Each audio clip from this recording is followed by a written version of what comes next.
Hello and welcome to our discussion today. Today we want to look at some leadership theories, okay? And that is what will guide our discussion. We'll be focusing on the leadership theories. And by the end of this class, we'll be able to explain the relevance of leadership in organizational and social contexts. We'll also describe the major theories of leadership. We'll identify how each theory applies to real world leadership scenarios. And then for our activity, we'll reflect on the evolving nature of leadership and what it demands in contemporary settings. Okay. So, like we have explained earlier, the concept of leadership is not that straightforward, okay? Leadership is not a one-dimensional concept. There are theories that will help us to understand leadership, and that will help us to be able to conceptualize the whole leadership thing. Okay, and that's why today we want to look at the theories. The theories will help us to appreciate really what leadership entails. So these theories offer various lenses through which we get to understand how leaders behave, or how leadership behavior is, the characteristics, and then the context within which we lead, or within which we are led. Okay, so the theories are very important. They help us, they provide a framework within which we can view or understand leadership. So leadership is a complex, multi-dimensional process. The theories of leadership help us to understand how leaders are able to influence followers. It helps us to understand why people are able to follow and how they follow. And it also helps us, the theories help us to know what makes leadership effective. Okay, so based on the theory, it will impact on the leader, it will impact on the followers, and it will also have an impact on how effective the entire process is. So the first one we look at is the trait theory. Okay, the trait and the great man theory. They are together because they have similar concepts. The great man theory states that leadership is an inherent trait. Okay, it's most of the times heroic. That's the kind of leadership we see in our heroes. Okay, and it's often male leaders emerge in times of crisis. So in most of the cases, you have heroes, and these heroes are made in times of crisis when people don't really know what to do, and then they emerge as leaders. And it's based on some traits that they have. Okay, some are very courageous. Okay, some have, they do not fear anything, and so they are able to own up to situations as and when they arise. So the great man theory says that leadership is an inherent trait, and it comes with people as they are born. So based on the characteristics that the individual possesses from the time of birth, and depending on the situations they find themselves in, if it calls for them to man up to the situation and they're able to do that, then the leadership comes forth. Okay, then the trait theory also identifies specific personal characteristics that distinguish leaders. So you'll notice that for both the great man theory and the trait theory, there are some inherent traits, which means that it is inside the person. Okay, once the person is born with those characteristics, and those are what makes him or her a leader. Okay, so there are some common traits that the trait theory and the great man theory looks out for, and these traits are what would determine if a particular individual would become a leader or not. Okay, some of the traits like intelligence, depending on how intelligent an individual is, we can conclude that the person is a leader. Okay, there are people who have a sense of integrity, they are self-confident, they are very determined, some are courageous, some are able to socialize. Okay, so how sociable they are depending on the trait that the individual has, and it is inherent. What it means is that you cannot learn it.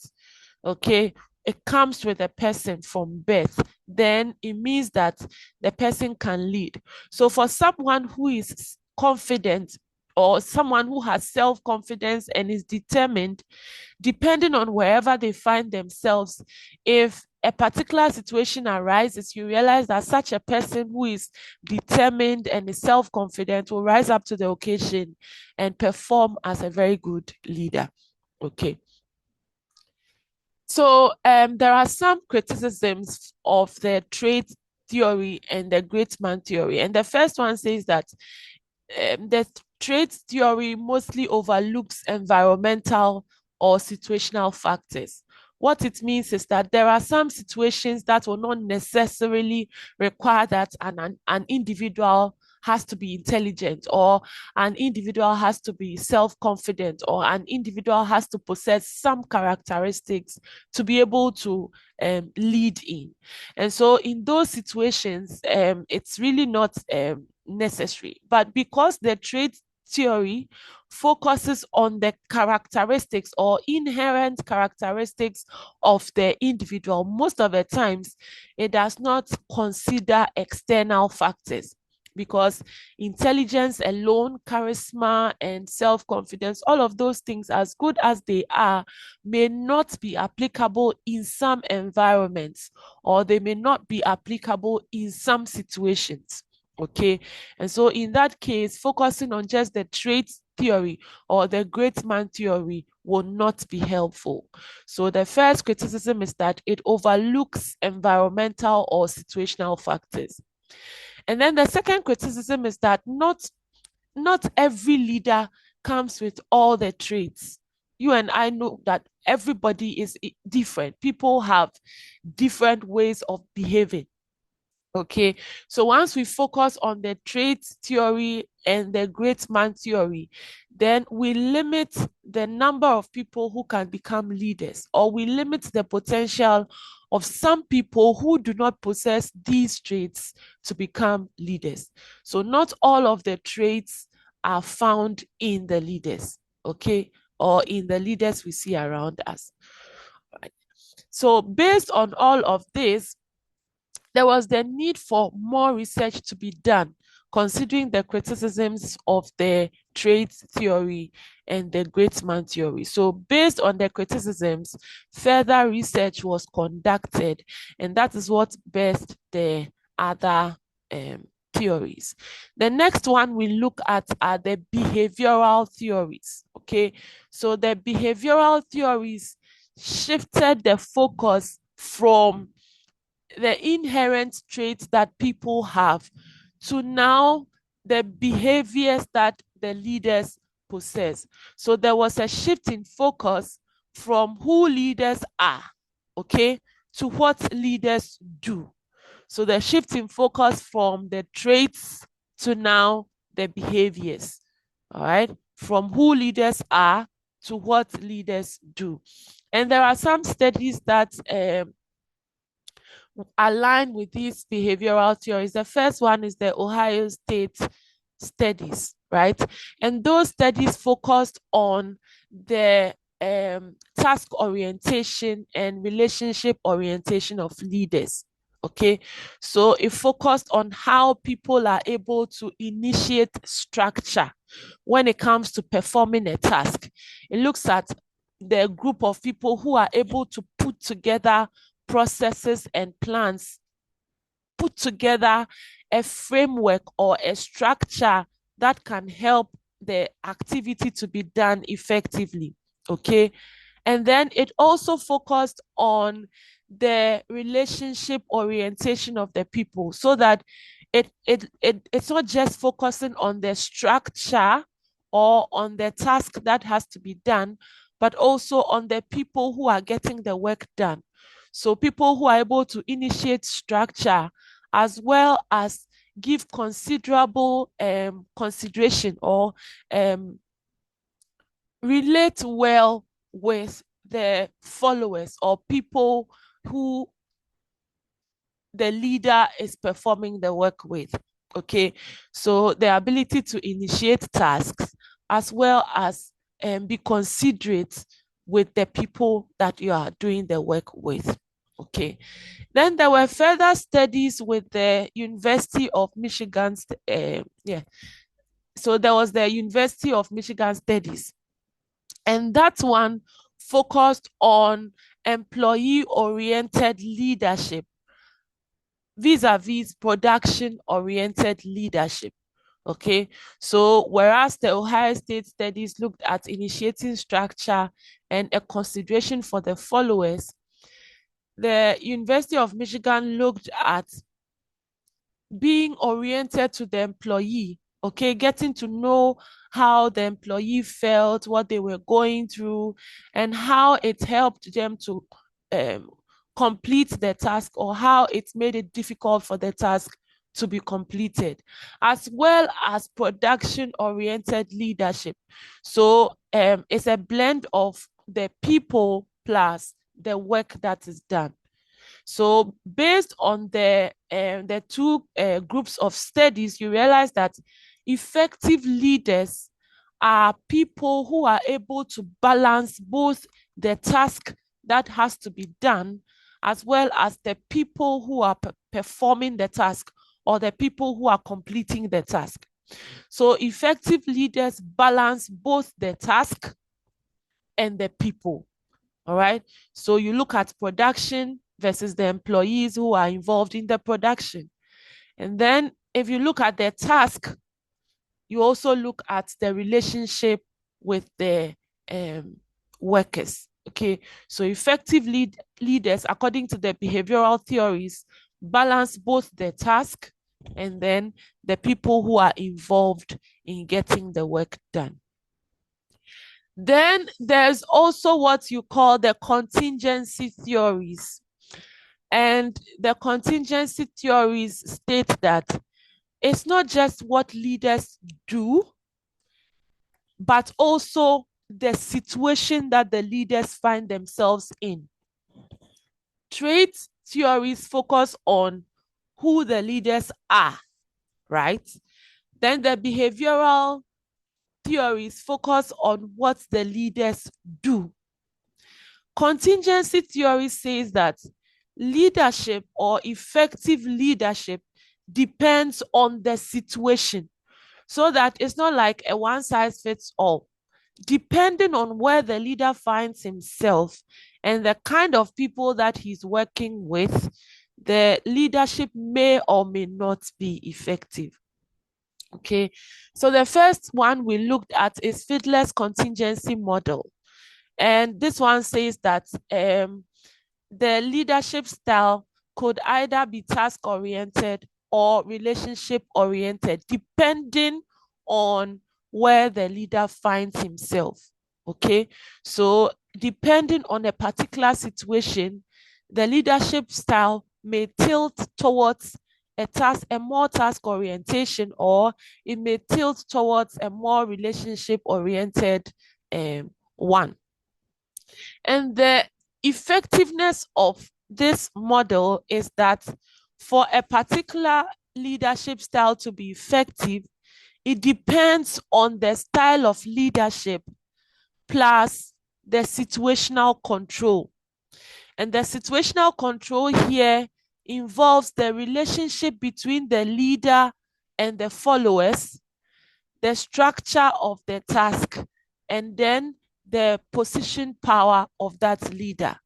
Okay, so for a particular leadership style to be effective, it's not just limited to the style, but also the situational control. And this varies depending on the environment and the particular situation that the leader finds himself in. Then you have the Hersey-Blanchard situational leadership. And this one matches the style of leadership to the followers' readiness. Okay, so the first one says that you have to look at the style in relation to the situation or the environment.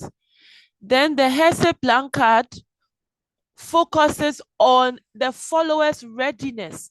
The readiness here means whether the followers are competent enough to get the work done, and also if they are committed to doing the work.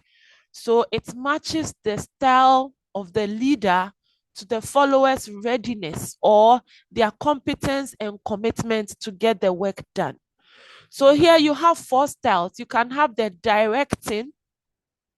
Okay, directing means that you are giving instruction on what to be done or on what has to be done.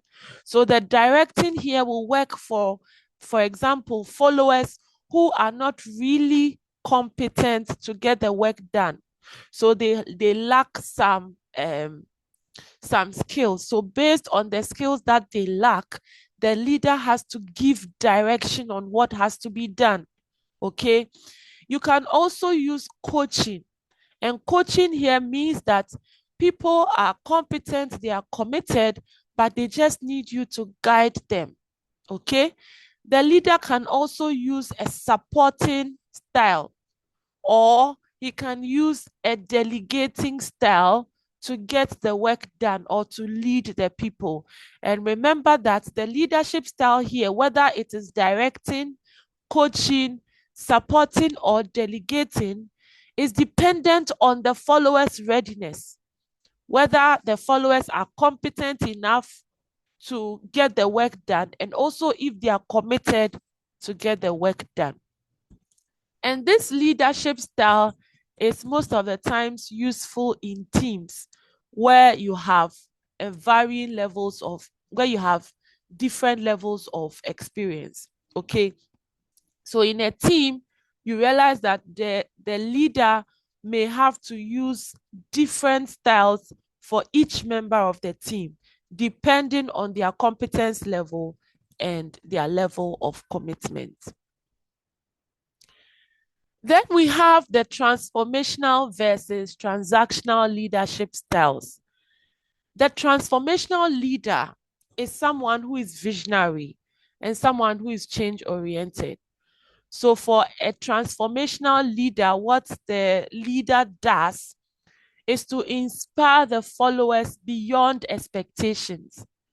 So in a case where there's a major change in an organization, or the processes have been improved considerably, there's the need for transformational leadership, where you have visionary people and change-oriented leaders. All right. And the key elements for transformational leadership, first is inspirational motivation, because you need the people to be inspired so that they can do more than ideally they would have done. Okay, so the leader has to be able to motivate the followers, inspire them. Secondly, he should be able to influence the followers to get the work done. Okay, influencing here means that the leader has to be able to cause the followers to move in a particular direction, whether they want it or not, without exerting any force, right?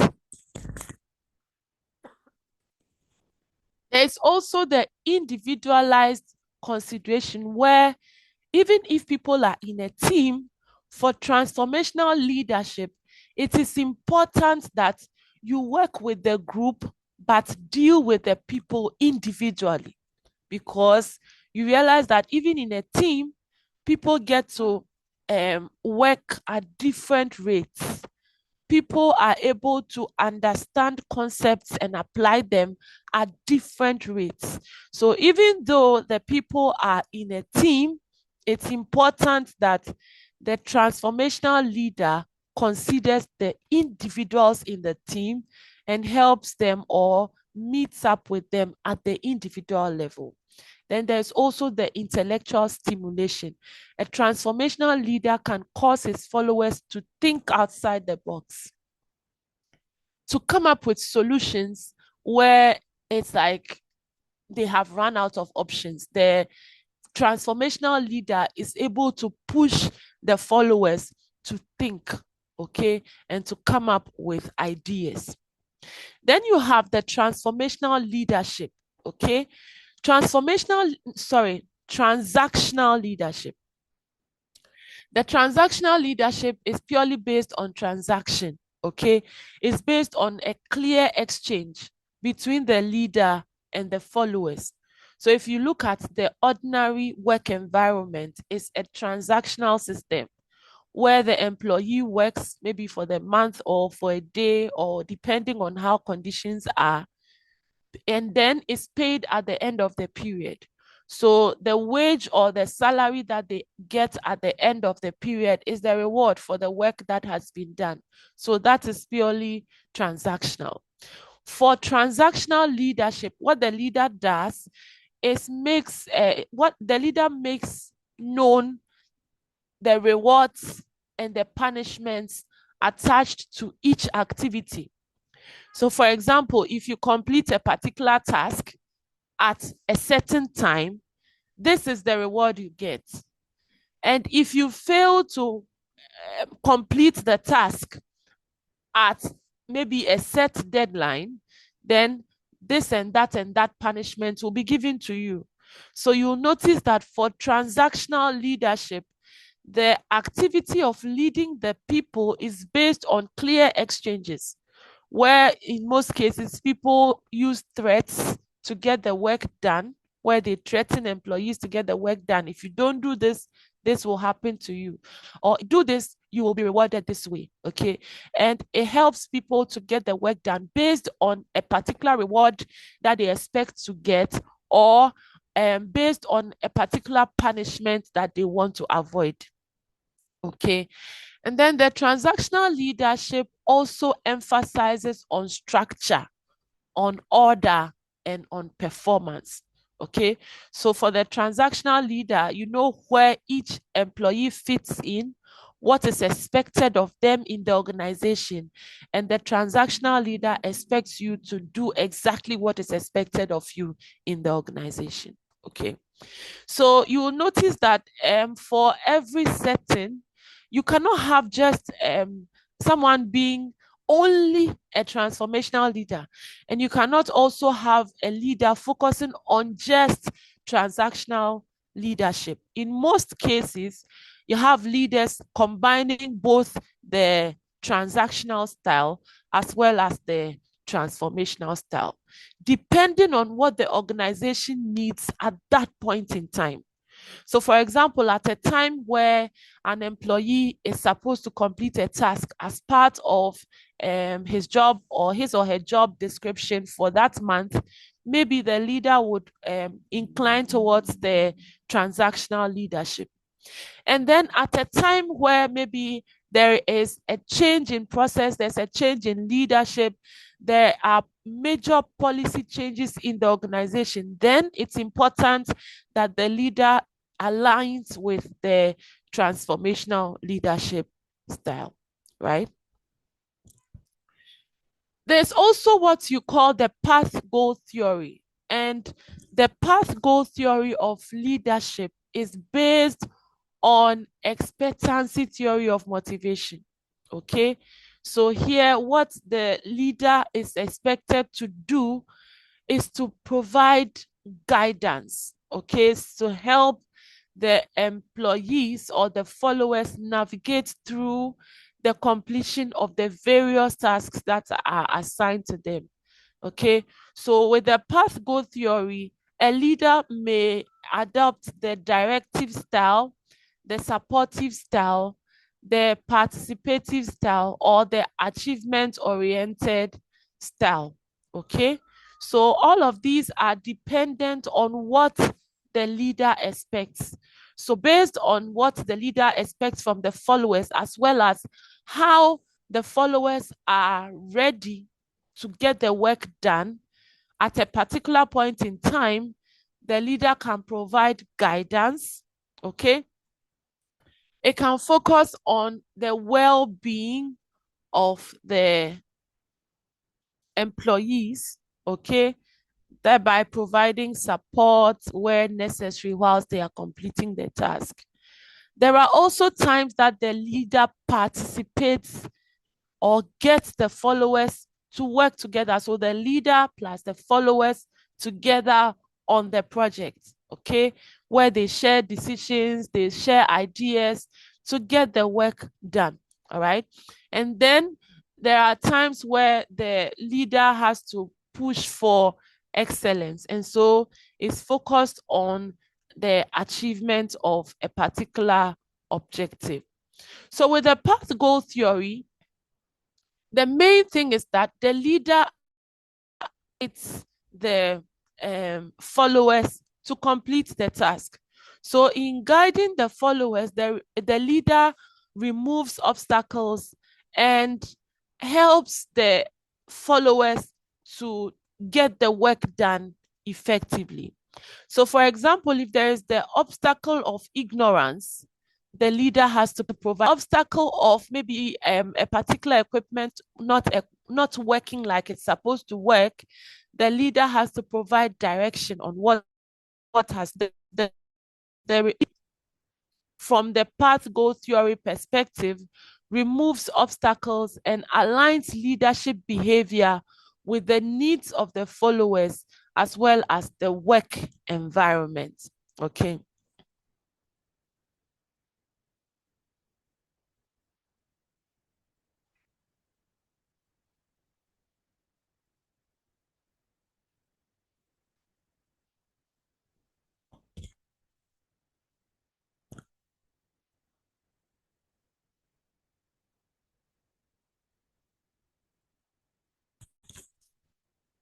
Then you have the leader member exchange theory, which focuses on the quality of the leader follower relationship, right? So it focuses on how the leader relates with the followers and the kind of relationship that is.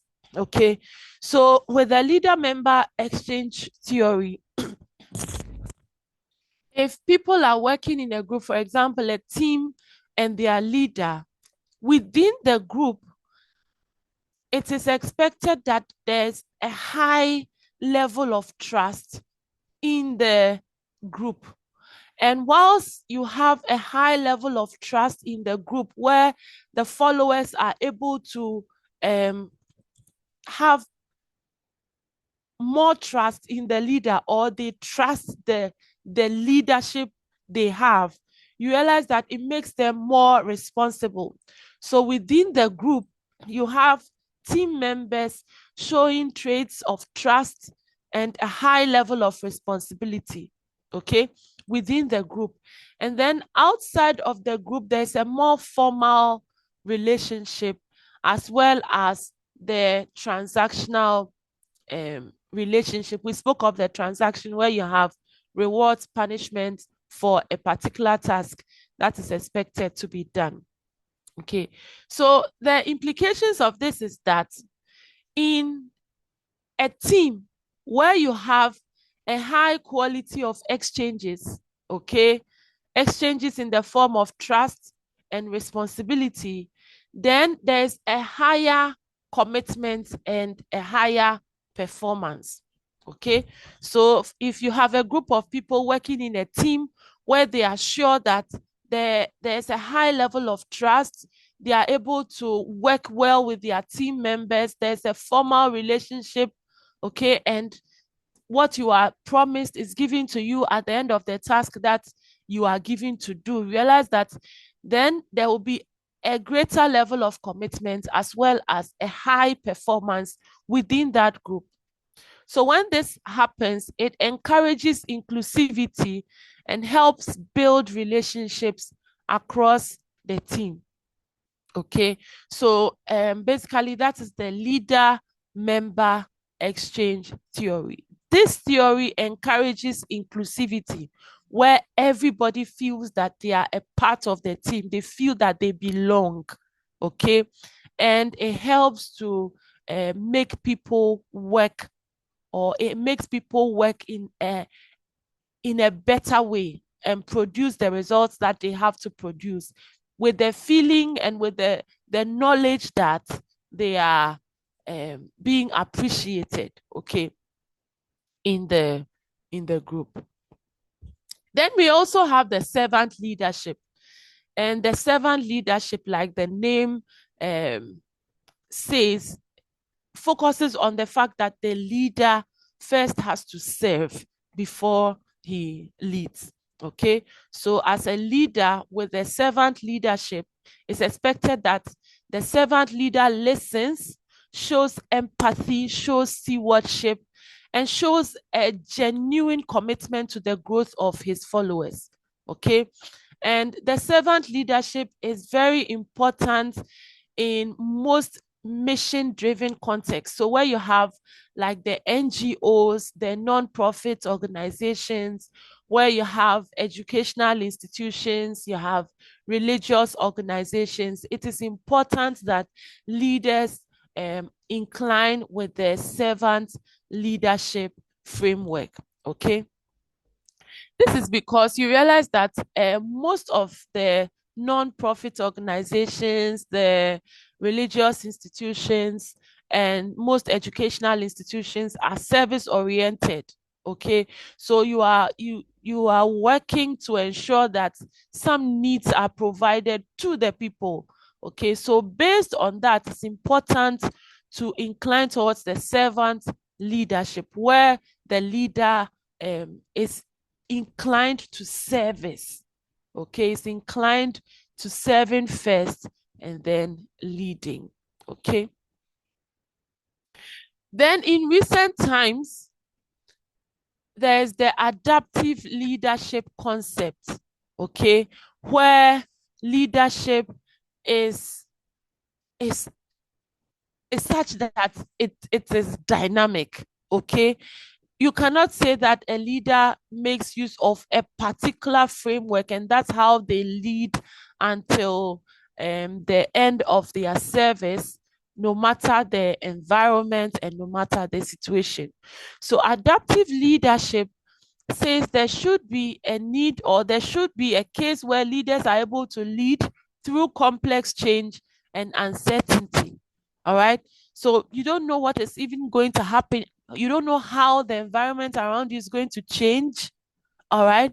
But then there should be that leadership that is ongoing. All right. So leaders should be able to handle technical challenges, and they should also be able to handle adaptive challenges. Technical challenges are challenges that come up based on some expertise that are required. So that leader should be able to handle these technical challenges that can be solved with expertise. Okay, maybe not necessarily the expertise of the leader, but someone else may be contracted to get the problem resolved. Okay, so adaptive leadership requires that when situations get complex and when situations get uncertain, it's important that leadership provides solution to technical challenges, all right, as well as the helping the followers to adapt to the new things that should be done. Okay, so you have the technical challenges and then the adaptive challenges. The adaptive challenges require new learning and a different mindset, okay, from what the followers already had. Okay, so prior to COVID, there were some ways we were doing things. After COVID, things have changed. Okay, you cannot have a mindset that was pre-COVID and still make use of it now after COVID, because a lot of things have changed. All right, and leaders, adaptive leadership requires that leaders lead through complex change and uncertainty. And during this time, the leader's role is to mobilize people, encourage people to learn from what is happening around them, to reflect on what is happening around them, and to learn from their experiences. Okay, because the truth is that even the leader does not know what will happen in the future. So the uncertainty is not just for the followers, it's for both the followers and their leader. So the leader in this case, despite his uncertainty, has to encourage reflection and experimentation, so that as every member, whether the leader or the follower, as everyone goes through their various experiences, they learn through reflection and experimentation. And then the leader has to maintain focus on core issues, so that in a case where the followers are distracted, the leader can bring them back to focus. Okay. And this leadership style is crucial in volatile, uncertain, complex, and ambiguous environments. You call them the VUCA environments. Okay. So for what we have been saying throughout the discussion, we realize that the theories that we have discussed help us to understand leadership potential. We started from the trait theory that says who leaders are, right, to the behavioral theory that says what the leaders do, okay, to the contingency theories that tells us to focus on the situation, okay, or where the team finds itself, or the environment within which the team finds itself. So these modern theories address the fact that leading is complex. It's not a straightforward thing, okay? And it's important that we get to, as we align with the theories, we learn to combine them and make use of them as and when it's necessary. Okay, so modern theories address complexity, they address motivation, and they also address ethical behavior, right?